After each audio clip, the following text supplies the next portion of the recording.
सबसे पहले तो मैं आपका बहुत शुक्रगुजार हूँ, जितना आदर उतने आपने मुझे दिया, सम्मान दिया। आपने जो विषय रखा पाठ कुपाठ और हिंदी समाज, पाठ और कुपाठ के दो उदाहरण हमारे सामने हैं। बिल्कुल कुपाठ का इतिहास के कुपाठ का उदाहरण तो वो फिल्म जो बनी है कश्मीर फाइल्स, जिसको मैंने देखा नहीं है, मैं देख पाऊंगा मैं नहीं, मुझे इतनी हिम्मत होती नहीं इस तरह की फिल्म देखने की। वैसे मैं बहुत कम देखता हूँ, लेकिन इस तरह की फिल्म जो कि एक तरह से इतिहास से जिनका संबंध होता है, चाहे वो जोधा अकबर हो, चाहे वो कश्मीर फाइल हो, जिसमें का इतिहास से संबंध होता है, लेकिन ऐतिहासिक तथ्यों से कोई संबंध नहीं होता, ये बहुत कम संबंध होता है। तो मैं देख नहीं पाता उनको, इसलिए मैंने ये फिल्म भी देखी नहीं, लेकिन उसके बारे में सुना है। अशोक पांडे को भी उसके बारे में सुना। तकरीबन आध घंटा उन्होंने विश्लेषण किया, एक एक बिंदु को लेकर के विश्लेषण किया, कितना कुपाठ है उसमें।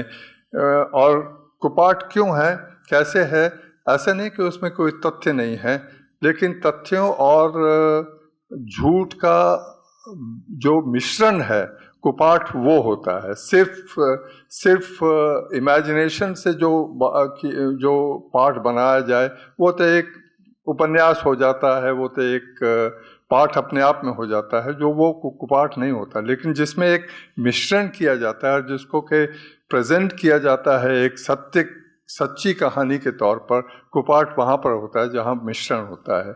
और पाठ, आपकी किताब कश्मीर नामा और ये किताब, दोनों ये पाठ हैं। ये पाठ क्यों हैं? इसलिए कि इनमें एक समग्रता है, इनमें एक टोटलिटी है, इनमें एक पूरा हर चीज़ को शामिल करने की, हर पहलू को, हर आयाम को शामिल करने की कोशिश है। पाठ भी दो तरह के होते हैं। जो पाठ की किताबें होती हैं, इतिहास की किताबें, एक तो मुझ जैसे इतिहासकार जो किताबें लिखते हैं, आर्काइव्स में बैठ कर के डेटा इकट्ठा किया, घर पे बैठ कर के लाइब्रेरी में बैठ कर के इकट्ठा किया और किताब लिख दी।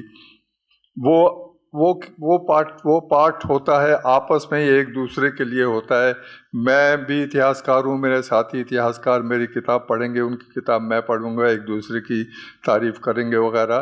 तो एक बहुत लिमिटेड, एक बहुत ही सीमित उसका अध्यापक, उसके पाठक होते हैं, क्योंकि उसका अपना एक स्ट्रक्चर होता है, और उसको पढ़ना आसान भी होता है जो प्रोफेशनल हैं उनके लिए, लेकिन जो प्रोफेशनल नहीं हैं उनके लिए आसान नहीं भी होता है।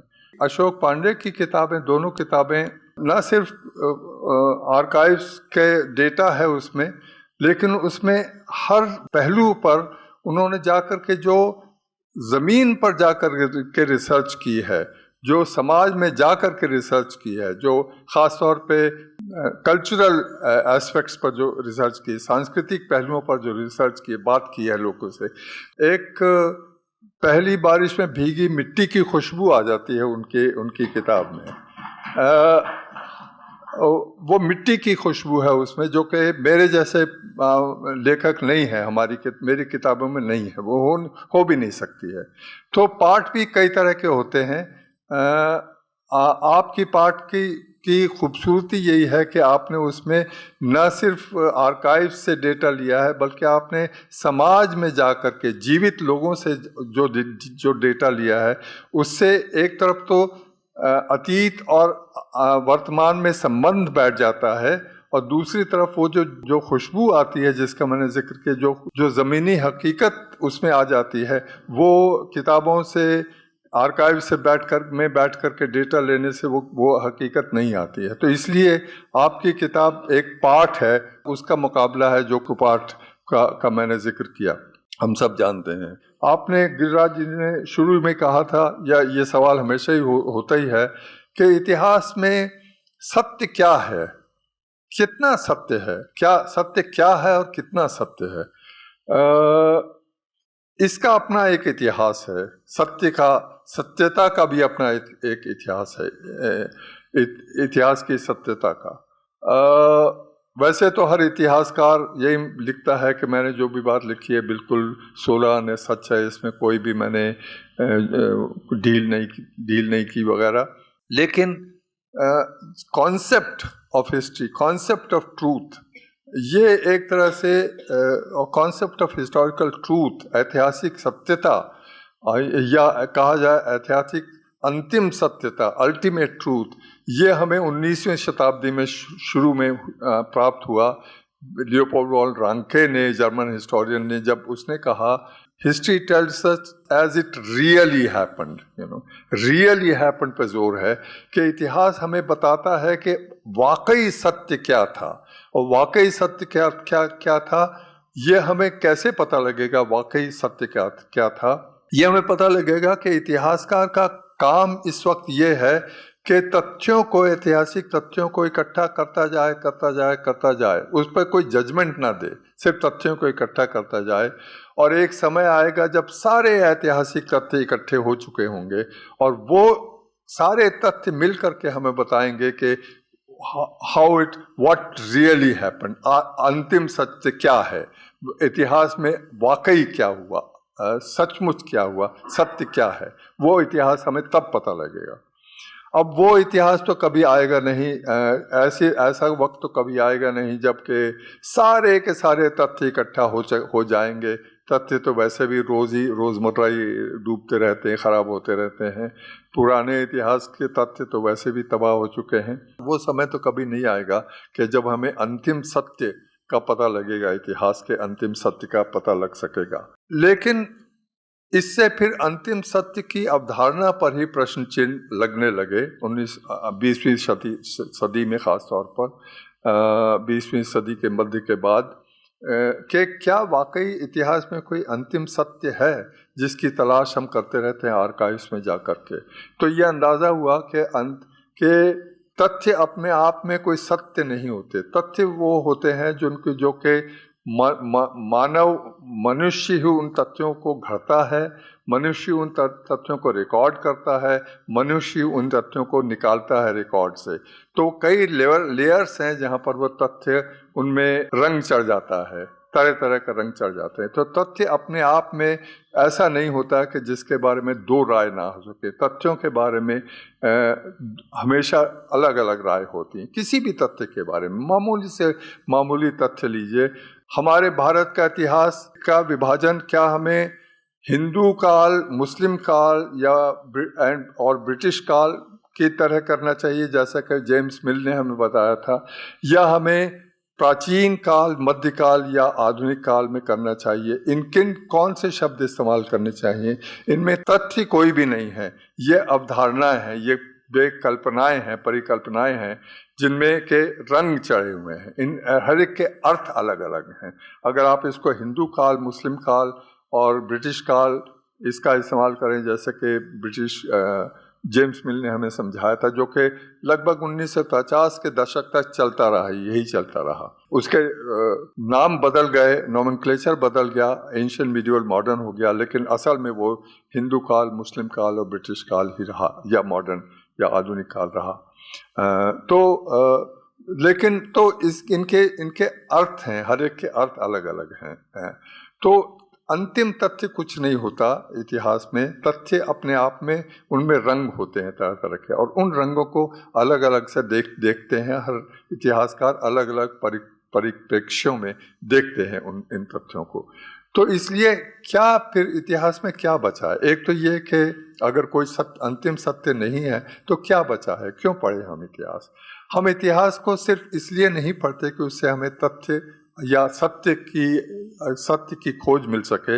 हम इसलिए भी पढ़ते हैं, ज़्यादातर अब इसलिए पढ़ते हैं कि इतिहास की समझ कैसे बदलती है, समय हर काल में इतिहास की समझ कैसे बदलती है समाज में। काल से मेरी मुराद प्राचीन काल, आधुनिक काल, मध्यकाल नहीं है। काल से मतलब हर सदी में, हर सदी के आधी सदी में, हर दशक में कुछ अवधारणाएं बदलती हैं, कुछ परिप्रेक्ष्य बदलते हैं इतिहास के, कुछ नए तरीकों, नए डेटा उभर करके आता है जिससे इतिहास की अवधारणाएं, इतिहास के धारणाएं बदलती हैं, तो बदलती रहती हैं इसके तथ्य और उनके निष्कर्ष।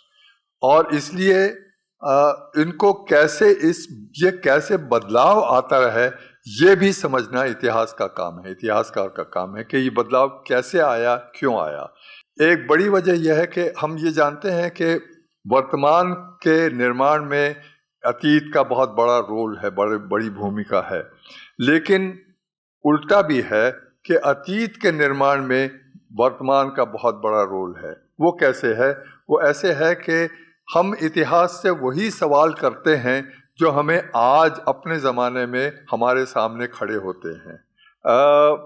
एक ज़माने में इतिहास से हमने वही सवाल किए, हिंदू और मुस्लिम, जो हमें जेम्स मिल ने सिखाया था। हिंदू काल, मुस्लिम काल, ये बड़े ऐसे काल थे जिनको के पीछे छोड़ना ही अच्छा था। ह्रास के काल थे, अंग्रेज़ों ने आकर के हमें उससे बचाया। तो हिंदू और मुस्लिम, इन्हीं अवधारणा, यही एक हमारे प्रवेश बिंदु थे इतिहास में, हिंदू और मुस्लिम।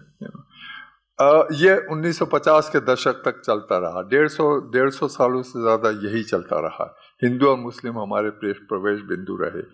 आज़ादी के बाद आज़ादी में भी ये हिंदू और मुस्लिम एक तरह से आज़ादी की जंग के भी यही बिंदु थे। कम्युनलिज्म एंड नेशनलिज्म जिनको कहा जाता है, वही प्रवेश बिंदु थे। आज़ादी में भी वही चलता रहा। आज़ादी के बाद नए सवाल उठे, क्योंकि नए परिप्रेक्ष्य उठे, क्योंकि नए क्या सिर्फ हिंदू और मुस्लिम के अलावा कुछ और भी सच्चाई है इतिहास में और आज के ज़माने में? क्या वर्ग की सच्चाई, क्या वर्ग, क्या जाति, ये सच्चाइयाँ भी हैं सिर्फ हिंदू और मुस्लिम के अलावा? दूसरी क्या इनके नज़रिए से नहीं देखा जा सकता इतिहास को? तो इतिहास को इन नज़रियों से भी देखना शुरू हुआ आज़ादी के बाद। और 1980 के दशक में बहुत ही नए नए किस्म के विषय सामने आए, सवाल सामने आए। पर्यावरण उनमें से एक है, पर्यावरण का इतिहास, क्योंकि इतिहास के 1980 के दशक, 80 के लगभग 80 के दशक में पर्यावरण हमारे समाज का, हमारे देश का, सारी दुनिया का ही, हमारे देश का भी एक बड़ा मुद्दा बनना शुरू हो गया था। महिलाओं का इतिहास, महिलाओं की समस्या, मतलब महिलाओं के प्रश्न पर सवाल उठने लगे थे। क्या इतिहास सिर्फ राजाओं और महाराजाओं और उनकी लड़ाइयों और उनके संबंधों का इतिहास है? महिलाएं उसमें कहाँ हैं? महिलाओं का इतिहास, महिलाओं के सवाल जब समाज में उठने लगा, वही सवाल वापस इतिहास में भी उठने लगे। तरह तरह के नए किस्म के अवधारणाओं का इतिहास, मुख्तलिफ अवधारणाओं का अपना इतिहास है। समय की अवधारणा का इतिहास, समय क्यों, किस तरह से परखा गया, किस तरह से देखा गया समय पर। तरह तरह के नए आप परस्पर संबंध, फैमिली का इतिहास, परिवार का इतिहास वगैरह, तरह तरह के नए विषय सामने आते रहे। और इससे फिर विस्तार हुआ, इतिहास का बहुत बड़ा विस्तार हुआ, नए सवालों से, नए विषयों से बहुत विस्तार हुआ, नए सवाल उठे। 2014 के बाद खास तौर पर ये एक बड़ा संकट इतिहास पर खड़ा किया जा रहा है। मैन्युफैक्चरिंग, जिसको आपने कहा था, मैन्युफैक्चरिंग ऑफ हिस्ट्री जो हो रहा है, वो मैन्युफैक्चरिंग ऑफ हिस्ट्री इसलिए हो रहा है कि तरह तरह के सवाल हो रहे हैं, तरह तरह के सवाल उठाए जा रहे हैं, विभिन्न विषयों पर सवाल उठाए जा रहे हैं। उनसे परेशान होकर के वो चाहते हैं कि हम फिर वही जेम्स मिल के सवालों पर ही चले जाएं, हिंदू और मुस्लिम के प्रवेश बिंदु पर वापस लौट जाएं, बस वही डिस्कस करें, उसके अलावा कुछ और डिस्कस करने की ज़रूरत हमें नहीं है। तो इसलिए एक तरह से संघर्ष है प्रोफेशनल इतिहास में, और जो इतिहास हमारे ऊपर लादा जा रहा है राजनीतिक शक्तियों के द्वारा, व्हाट्सएप की शक्ति के द्वारा, जो भी एक तरह से राजनीतिक शक्ति ही है, वो जो हमारे ऊपर थोपा जा रहा है, उनमें एक संघर्ष है। क्योंकि ये संघर्ष हमारे अपने समाज का संघर्ष है। हमारे अपने समाज को हम कैसे देखना चाहते हैं, इसका संघर्ष है। क्या हम अपने समाज को सिर्फ हिंदू और मुस्लिम की इकाइयों में देखना चाहते हैं, या हम अपने समाज में दूसरी इकाइयों के नज़रिए से भी देखना चाहते हैं, जिनका मैंने 2, 4, 6 का जिक्र किया, और बहुत सारी इकाइयाँ हैं। तो ये एक तरह से संघर्ष हमारे बीच में है। जो कि जिसको कि तरह तरह से बयान किया गया, मनोज जी ने, अपूर्वा जी ने बयान किया गया, शीबा जी ने और अशोक ने तो किया ही। तो ये एक संघर्ष है। मेरे लिए खुशी, एक पेशेवर इतिहासकार होने के नाते मेरे लिए ये खुशी है कि जो प्रोफेशनल हिस्ट्री है, प्रोफेशनल हिस्ट्री से मेरी मुराद सिर्फ रोमिला थापर और इरफान हबीब से नहीं है, professional students of history, under graduate students of history, वो भी खड़े हो रहे हैं इस वक्त, और बिल्कुल एक तरह से आंदोलन की तरह से वो खड़े हो रहे हैं। अब इतिहास की समग्रता को, इतिहास की आइडेंटिटी को, उसकी इंटेग्रिटी को, उसकी डिग्निटी को बचाने के लिए वो खड़े हो रहे हैं। कई ऐसे, आप लोग जानते होंगे, कई ऐसे पब्लिक पब्लिक फोरम्स हैं, कारवान हेरिटेज, जो अंडर ग्रेजुएट स्टूडेंट्स ने शुरू किया, दिल्ली यूनिवर्सिटी के अंडर ग्रेजुएट स्टूडेंट्स ही उसको चला रहे हैं, और बहुत ही कामयाब, बहुत ही उसमें हज़ारों की तादाद में लोग जुड़ते हैं, सुनने के लिए जुड़ते हैं, हज़ारों की तादाद में जुड़ते हैं, ऑनलाइन होता है। और सबसे बड़े, सिर्फ भारत के नहीं, दुनिया के सबसे बड़े इतिहासकार उसमें लेक्चर दे चुके हैं। ये अंडर ग्रेजुएट स्टूडेंट्स वो अपने इतिहास की जो डिग्निटी है, इतिहास का जो डिसिप्लिन है, उसको बरकरार रखने के लिए वो प्रयत्नशील हैं, और बहुत बड़ी कामयाब प्रयत्न। कल परसों मुझे एक दावत मिली जीसस एंड मेरी कॉलेज, अंडर ग्रेजुएट कॉलेज जो है दिल्ली यूनिवर्सिटी का, वहाँ के स्टूडेंट्स ने एक रिसर्च जर्नल शाया किया है, शुरू किया है, प्रारंभ किया अभी, माजी नामा उसका नाम रखा है, जिसमें उनके अपने अंडर ग्रेजुएट स्टूडेंट सारे के ऐसे विषयों पर, उनके 4-5 विषय में 4-5 लेख उनके मैंने देखे। एक लेख है लैंगिक समस्या, यानी LGTB की समस्याओं पर इतिहास क्या कहता है। ये अपने आप में बड़ी दिलचस्प बात है कि ये भी जिसका मैं पहले जिक्र कर रहा था कि जो समस्या आपके सामने आती हैं उसको आप इतिहास में देखने लगते हैं। पैंडेमिक के ऊपर आजकल बहुत लिखा जा रहा है, पैंडेमिक इन हिस्ट्री, उसके ऊपर बहुत लिखा जा रहा है, क्योंकि ये समस्या आपके सामने, इकोलॉजी वगैरह तो है ये। तो ये under graduate students, Jesus and मेरी कॉलेज के अंडर ग्रेजुएट स्टूडेंट्स ने ये जर्नल पत्रिका लॉन्च की है, जिसमें सिर्फ उनके अपने लेख होंगे, और रिसर्च बहुत उम्दा लेवल की रिसर्च ज़ाहिर नहीं है, अंडर ग्रेजुएट लेवल की रिसर्च है, लेकिन उन्होंने विषय ऐसे चुने हैं, LGTB जैसे मैंने कहा, या कैसे कला में कला प्रतिरोध का कैसे प्रतीक बनती है। Art becomes a form of resistance. एक बड़ा दिलचस्प लेख है कि कैसे मुहर्रम के ज़माने में जब वो मॉर्निंग होता है तो उसमें जेंडर आइडेंटिटी उसमें कैसे प्रखर होती है, कैसे उजागर होती है, वगैरह वगैरह। तो ये जो सब्जेक्ट उनके मुझे बड़े अच्छे लगे, ये सब्जेक्ट वो हिंदू मुस्लिम नहीं है, ये एक तरह से वो अनाउंस कर रहे हैं कि हम ये हिंदू मुस्लिम पर वापस जेम्स मिल के औपनिवेशिक इतिहास लेखन पर हम वापस जाने को तैयार नहीं हैं। इतिहास असल में बहुत इतिहास लेखन उससे बहुत आगे जा चुका है। पिछले 60-70 सालों में, मैं 1950 के दशक के दूसरे हिस्से में दिल्ली यूनिवर्सिटी में BA और MA मैंने किया, यही पढ़ते थे हम, अकबर ने ये किया, बाबर ने वो किया, फलां और अशोका ने ये किया, वगैरह वगैरह। लेकिन आज का जो इतिहास लिखा जा रहा है, आज का इतिहास न सिर्फ इतिहासकार बल्कि यंग इतिहासकार जो लिख रहे हैं, और जो स्टूडेंट जिनका मैं जिक्र कर रहा हूँ, जिनकी दिलचस्पी इन विषयों में हो रही है, वो बहुत ही आगे जा चुका है। वो हिंदू मुस्लिम उससे, इन सवालों से बहुत ही आगे जा चुका है। इसलिए मुझे आशा है कि इतिहास अपने आप को बरकरार रखेगा, जिंदा रहेगा, उसको कितना ही उसका गला घोटने की कोशिश की जाए, वो जिंदा रहेगा। बहुत बहुत धन्यवाद।